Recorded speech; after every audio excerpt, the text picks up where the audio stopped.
apa kabar Bu Yul? Sehat? Waalaikumsalam Bu Tika.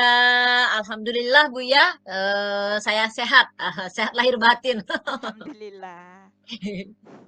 Kemud hanya saja nih Bu ya, saya memiliki sedikit permasalahan ini Bu. Ada yang bisa saya bantu Bu Yul? Jika Ibu tidak sibuk atau Ibu tidak keberatan, boleh kita berbincang sebentar Bu? 10 sampai 15 menit seperti itu. Tentu saja boleh Bu. Kebetulan nih saya lagi tidak ada ngapa-ngapain gitu, lagi ada waktu kosong. Ngomong-ngomong nih, apa yang Ibu harapkan dari percakapan kita nanti? Nah, dari percakapan kita nanti itu saya berharap bisa menemukan solusi Bu ya dari permasalahan yang saya hadapi. Nah, mungkin setelah saya menceritakan permasalahan saya dengan Ibu, saya bisa mendapatkan gambaran tentang apa yang perlu saya lakukan ke depannya, Bu. Oh iya, memangnya ada masalah apa nih Bu Yul? Nah, jadi begini Bu ya. Sekarang saya kan sudah menjadi wali kelas 5 Bu. Nah, ada salah satu siswa di kelas saya itu Bu, belum lancar membaca. Padahal sekarang dia sudah duduk di bangku kelas 5. Dan seharusnya memang anak di kelas 5 itu sudah lancar membaca agar anak tersebut bisa memahami pembelajaran dengan baik. Nah, itu Bu yang membuat saya sedikit pusing menghadapinya, Bu. Baik. Tadi Bu Yul bilang ada salah satu siswa Ibu yang belum lancar membaca nih. Padahal sekarang Mm. ia sudah kelas 5. Apakah Ibu sudah menelusuri dari permasalahan ini, Bu? Nah, sudah Bu, siswa tersebut itu rupanya kesulitan dalam menyatukan kosakata, seperti itu Bu. Dan siswa tersebut juga merupakan siswa pindahan dari sekolah lain. Nah, ia pindah di sekolah kami itu tepat di kelas 4. Dan saya juga pernah berbicara dengan siswa tersebut. Apa sih sebenarnya permasalahan yang dihadapi? Kemudian saya juga pernah berbicara dengan guru di sekolah sebelumnya. Dan mereka mengatakan bahwa anak tersebut itu eh, dan saya juga melihat laporan hasil belajarnya bahwa dia itu tidak pernah tinggal kelas. Dan menurut saya Bu ya, siswa yang belum lancar membaca di kelas 1 itu sebaiknya di-stop dulu Bu di kelas tersebut. Iya, baik. Lalu dari pengamatan Bu Yul nih, mengapa anak tersebut sampai sekarang ini dia belum bisa membaca dengan lancar, Bu? Iya Bu, jadi Bu setelah saya amati dan menanyakan langsung kepada anaknya itu Bu ya, ternyata anak tersebut itu kurang mendapatkan bimbingan belajar di rumah Bu. Nah, karena anak tersebut terlahir dari keluarga yang broken home, bercerai ya Bu ya. Nah, jadi ibunya itu sibuk bekerja mencari nafkah, karena di rumahnya itu mereka itu ada 3 bersaudara. Nah, kemudian Bu, saya juga pernah menanyakan permasalahan anak tersebut ke sekolah yang sebelumnya dan alasan mereka itu bahwa mereka itu menggunakan kurikulum merdeka yang mengharuskan siswa itu untuk tidak tinggal kelas. Nah, dengan harapan katanya Bu ya, anak tersebut itu bisa berubah di kelas selanjutnya. Tapi kalau menurut saya nih Bu ya, kurang tepat sih Bu. Soalnya jika anak tidak lancar membaca, jangankan di kelas 5 Bu ya. Kalau di kelas 2 saja anak sudah tidak lancar membaca, mereka akan kesulitan dalam mengikuti pembelajaran dengan baik, Bu. Begitu sih pengamatan saya. Nah, kira-kira nih Bu, seperti apa kondisi Ibu Yul harapkan pada anak tersebut, Bu? Tentunya ya Bu ya, yang saya harapkan murid tersebut itu bisa lancar membaca Bu. Sehingga dia bisa menyesuaikan pembelajaran seperti murid-murid yang lainnya. Apalagi sekarang dia itu kan sudah kelas 5 Bu ya.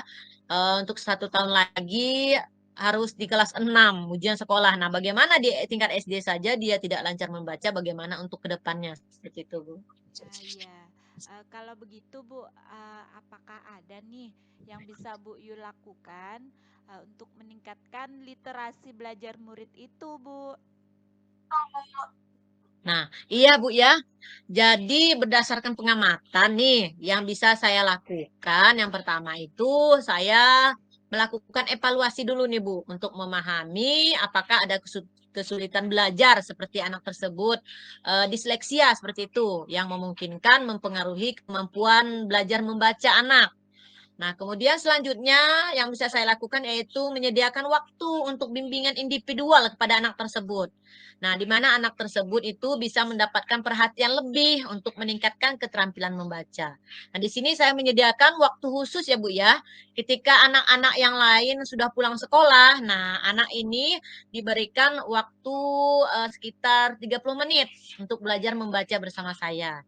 Dan kemudian selanjutnya saya juga, mengajak anak tersebut membaca bersama, Bu.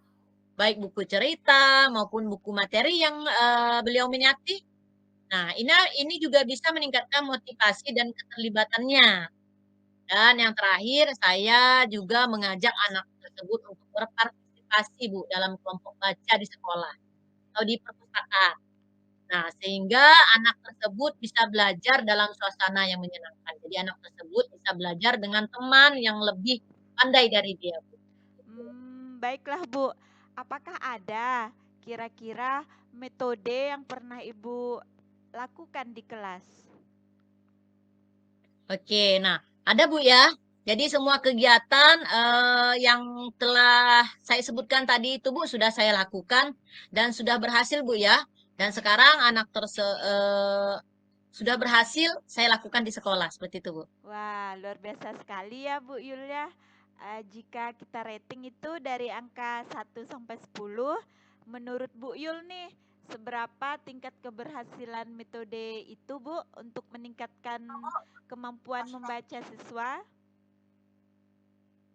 Nah, kalau saya berikan, peringkat Bu ya, terutama untuk siswa tersebut, nah menurut saya di antara 7 sampai 8, udah maksimal lah Bu ya, seperti itu. Baiklah, kalau menurut Ibu, apa saja rencana yang akan Bu Yul lakukan, dan bagaimana langkah-langkahnya? Nah, rencana yang akan saya lakukan Ibu ya, saya berencana akan mengajak siswa itu berdiskusi Bu, tentang kesulitan, mereka belajar dalam membaca. Nah, mereka sulitnya di mana, seperti itu Bu. Nah, kemudian saya berencana akan membuat jadwal rutin untuk latihan membaca. Serta mengaktifkan kembali program literasi, misalnya 30 menit membaca sebelum mata pelajaran dimulai dan lain sebagainya, atau, mengaitkan materi dengan pembelajaran literasi, seperti itu. Kemudian saya juga berencana memberikan pilihan buku sesuai dengan minat siswa, baik itu fiksi maupun non-fiksi. Nah, soalnya kan setiap anak itu memiliki minat yang berbeda. Kemudian saya juga berencana untuk melatih siswa itu membaca dengan teks yang, sama beberapa kali. Nah, fungsinya itu, Bu, untuk meningkatkan kefasihan mereka dalam membaca. Dan yang terakhir, saya berencana untuk memanfaatkan video, Bu, yang mengajarkan, membaca secara interaktif. Nah, mudah-mudahan dengan video kadang kan anak-anak itu lebih tertarik melihat gambar, mendengarkan suara, seperti itu, Bu. Baik, siapa yang bisa membantu Bu Yul dalam menyusun maupun melaksanakan rencana tersebut? Ya, Bu, ya, yang, bisa membantu saya dalam menyusun, melaksanakan rencana tersebut tentunya ada kepala sekolah, Bu, ya, sebagai penanggung jawab kegiatan, kemudian ada rekan sejawat, rekan guru, dan tidak lupa juga, Bu, saya akan mengkomunikasikan ini kepada wali murid atau orang tua siswa, Bu.